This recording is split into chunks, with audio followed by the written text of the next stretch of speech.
একদিন তোমারি নাম মসজিদে হবে এলান। একদিন তোমারি নাম মসজিদে হবে এলান। তৈরি থেকো, তৈরি রেখো কবরের মাল সমান। একদিন তোমারি নাম মসজিদে হবে এলান।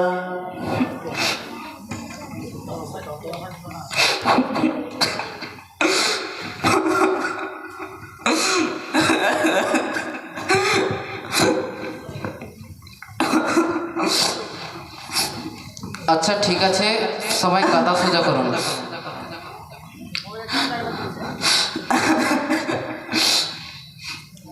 আমরা সকলে জানি আমাদের গ্রামের মডল তিনি আর দুনিয়াতে নেই। তো আমি এই মাইয়াতকে রেখে বেশি কিছু কথা বলতে চাই না। সাহিল, তোমার বাবার বিষয়ে তুমি কিছু বলো। যাও বাজান যাও। আপনারা সকলেই জানেন আজকে আমার বাবা দুনিয়া ছেড়ে চলে গেছে। আমার বাবার কাছে কেউ যদি কোনো কিছু পান আমাকে বলবেন, আমি তা পরিশোধ করে দেবো। আমার বাবার কথাতে কেউ যদি আঘাত পেয়ে থাকেন তো আমার বাবাকে মাফ করবেন।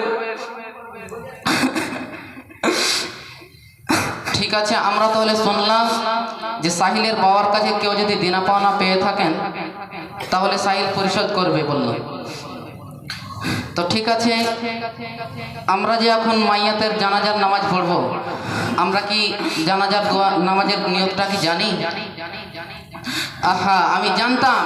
দেখছো আমাদের নিয়ত কত, আমাদের ইমান কত পাকা, যে অহরহ আমরা জানাজার নামাজ পড়ে থাকি, তবু আমরা এই যে নিয়তের দোয়াটাই জানি না।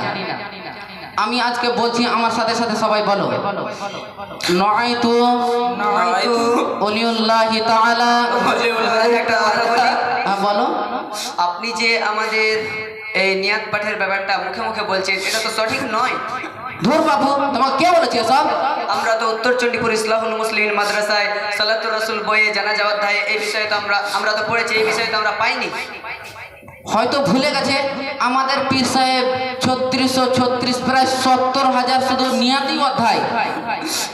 আরে হুজুর, আমরা যদি এই দোয়ার ব্যাপারটা বইয়ের অজুহাত দিয়ে আমরা যদি এড়িয়ে চলে যাই, তাহলে কাল কিয়ামতের মাঠে আমরা এই বিষয়ে কিভাবে জবাব দেব আপনি বলুন। আচ্ছা ঠিক আছে,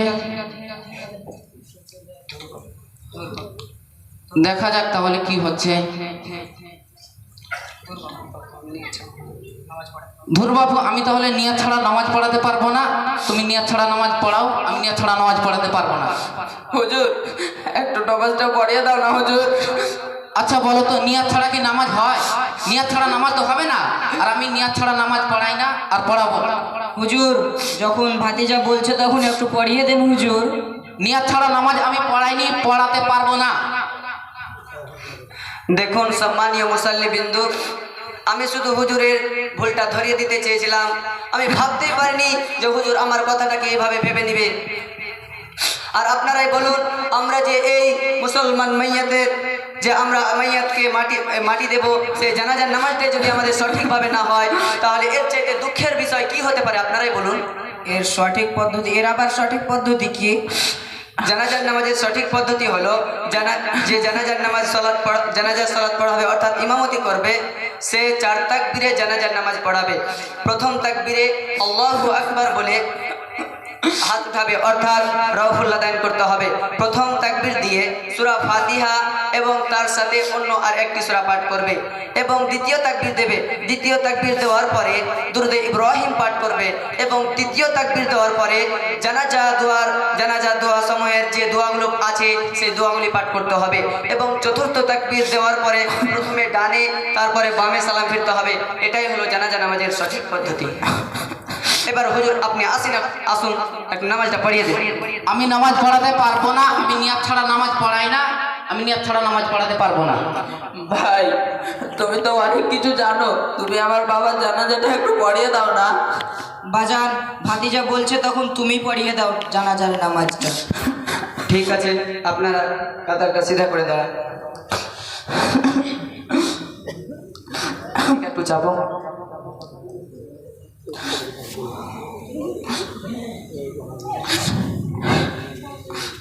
কাতার সিধা হয়েছে। আল্লাহু আকবার। আউযু বিল্লাহি মিনাশ শাইতানির রাজীম। বিসমিল্লাহির রহমানির রহিম।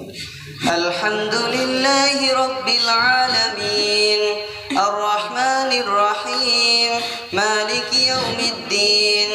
ইয়াকা না'বুদু ওয়া ইয়াকা নাস্তাঈন। ইহদিনাস সিরাতাল মুস্তাকিম। সিরাতাল লাযীনা আন'আমতা আলাইহিম গায়রিল মাগযুবি আলাইহিম ওয়ালাদ-দাল্লিন। قل هو الله أحد الله الصمد لم يلد ولم يولد ولم يكن له كفوا أحد. الله أكبر. اللهم صل على محمد وعلى آل محمد كما صليت على إبراهيم وعلى آل إبراهيم إنك حميد مجيد. اللهم بارك على محمد وعلى آل محمد كما باركت على إبراهيم وعلى آل إبراهيم إنك حميد مجيد. الله أكبر. اللهم اغفر لحينا وميتنا وشاهدنا وغائبنا وصغيرنا وكبيرنا وذكرنا وأنثانا. اللهم من أحييته منا فأحيه على الإسلام ومن توفيته منا فتوفه على الإيمان. اللهم لا تحرمنا أجره ولا تفتنا بعده. اللهم اغفر له وارحمه واعف عنه واكرم نزله ووسع مدخله واغسله بالماء والثلج والبرد ونكه من الخطايا كما ينكى الثوب الأبيض من الدنس وابدله دارا خيرا من داره وأهلا خيرا من أهله وزوجا خيرا من زوجه وادخله الجنة وأعذه من عذاب القبر وعذاب النار. الله أكبر. السلام عليكم ورحمة الله. السلام عليكم ورحمة الله.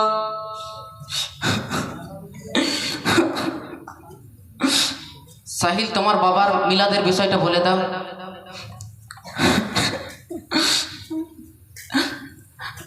আগামী 8 মার্চ আমার বাবার মিলাদ। আপনারা সকলেই আমাদের বাড়িতে উপস্থিত থাকবেন। মাশাআল্লাহ, তাহলে আমরা শুনতে পেলাম সাহিলের বাবার 8 মার্চ মিলাদ হবে। আমরা অবশ্যই আসব, এটা বিষয়ে আপনারা কেউ ভুলবেন না। চলো তাহলে মাটিটা দিই। থামো থামো থামো, এখন যে আমরা মাটি দিতে যাব, মাটি দেওয়ার দোয়াটা কি আমরা জানি? আমি জানতাম যে আমাদের দোয়া মুখস্থি নেই, আমরা প্রায় তো বয়স শেষ, আমরা এখনো দোয়া মাটি দেওয়ার দোয়াটাই জানি না। আজ আমি বলছি, আপনারা সাথে সাথে বলবেন না, শুনে রাখেন, যখন মাটি দিবেন তখন বলবেন মিনহা খলাকনাকুম ওয়া ফিহা নুঈদুকুম মিনহা নুখরিজুকুম তারাতান উখরা। আরে হুজুর, একটা কথা বলি। বলো। আপনি যে আরেকটা ভুল করে ফেললেন। কি ভুল? আপনি যে এই দোয়াটি পাঠ করছেন, এটা তো কোরআন মাজিদের সূরা তাহার 55 নম্বর আয়াত। ধুর বাপু, তুমি সে সকাল থেকে এই যে সলাতুর রাসূল বইয়ের কথায় তুমি এটাই বলে যাচ্ছ, ওটাই বলে যাচ্ছ। এই যে আমরা এই কোরআন মাজিদের একটি আয়াতকে তো দোয়া হিসাবে চালিয়ে দিতে পারি না, এটা তো সঠিক নয়। আর ভাই সাহিল, তুমি হয়তো খেয়াল করনি, আমি যখন জানাজার নামাজের তৃতীয় তাকবীর দিয়েছিলাম, তৃতীয় তাকবীর দেওয়ার পরে আমি 2টি দোয়া পাঠ করেছি।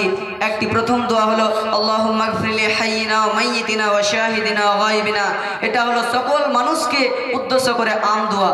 এবং তারপরে যে আমি একটি দোয়া পাঠ করেছি, সেটি দোয়া হলো আল্লাহুম্মা গফির লাহু ওয়ারহামহু ওয়াফু আনহু। এটা হলো খাস করে মাইয়াতকে উদ্দেশ্য করে দোয়া। তার মানে কি তোমরা জানো?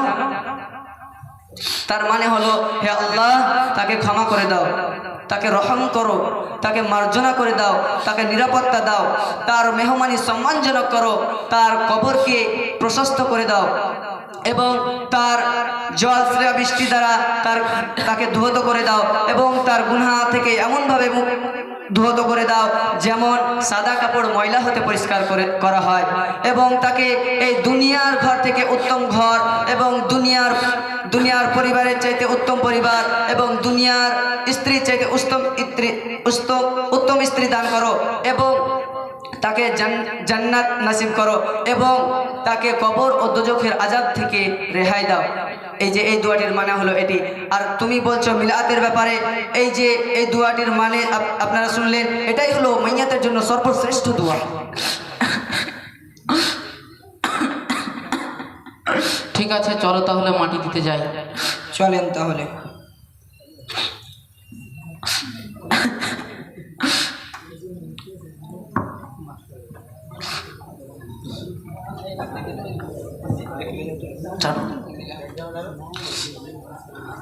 আস্তে করে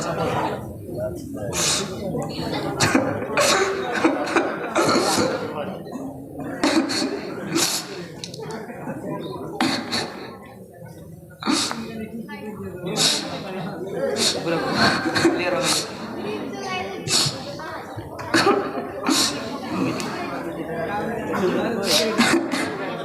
এখানে একটু এসে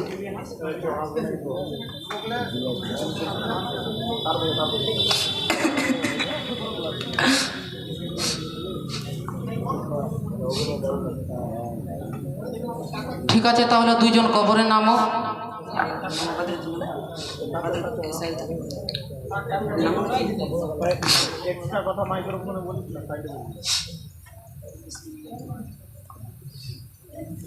ধরো রাখার সময় সকলে পাঠ করবে বিসমিল্লাহি ওয়া আলা মিল্লাতি রাসূলিল্লাহ।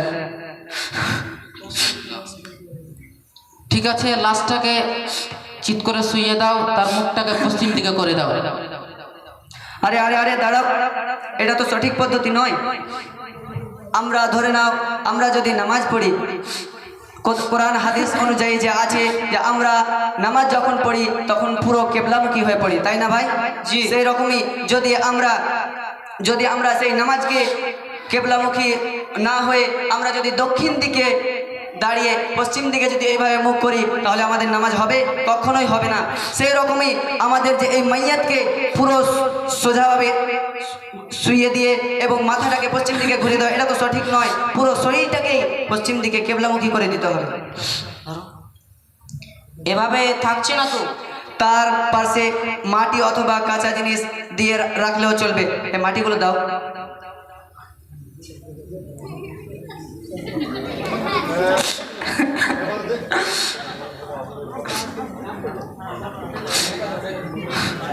ঠিক আছে, সকলে মাটি দাও। মাটি দাও শুরু করো। শোনো,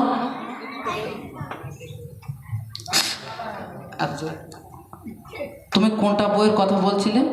এই যে হুজুর দেখেন, এই যে সালাতুর রাসূল বইটা দেখছেন, এই সালাতুর রাসূল বইটা। এটাই বই? জি।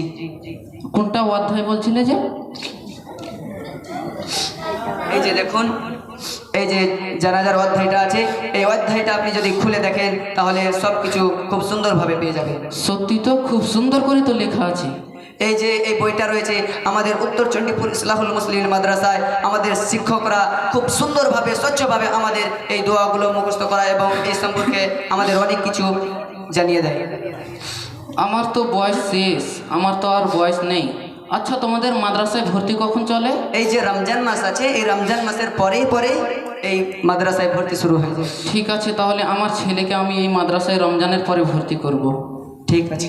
আচ্ছা, ঠিক আছে।